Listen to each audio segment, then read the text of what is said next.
Some moments can last forever. That is certainly the case for the people taking part in the World War II 75th anniversary of the D-Day reenactment.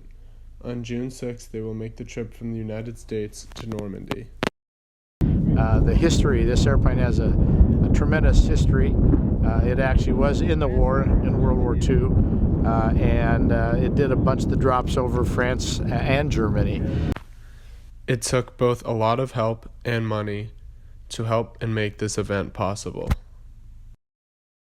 And all the volunteers worked hard in the airplane, and we raised over $250,000 to get this airplane ready to go so we could make this historic trip across the North Atlantic, just exactly like they did ferrying airplanes over there during the war.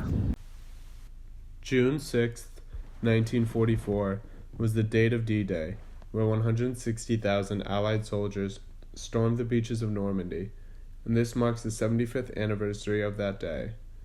And there was nothing that was going to stop them from carrying this trip out. You know, we've had a tragedy in our family. My mother-in-law just passed away, and my wife texted me and said, "Don't you even think about coming home?" You know, it's that important. And you know, for me, you know, I've got pretty close to 30,000 hours, and it's a culmination of my career. It's one last big adventure. You know what I mean? To some, this trip meant more than others, such as Mark Castiglione, who had a personal connection to this day, as his father was in these same planes 75 years ago. My dad was a Depression baby. When war broke out, he joined the Army like many men.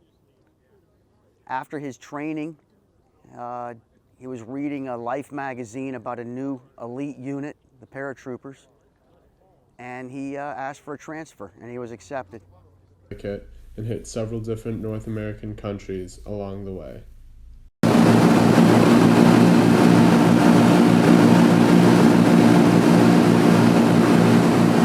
It's huge. I'm going to be, I always wear my father's ring, my father's dog tags, and I jump with a piece of my father's parachute.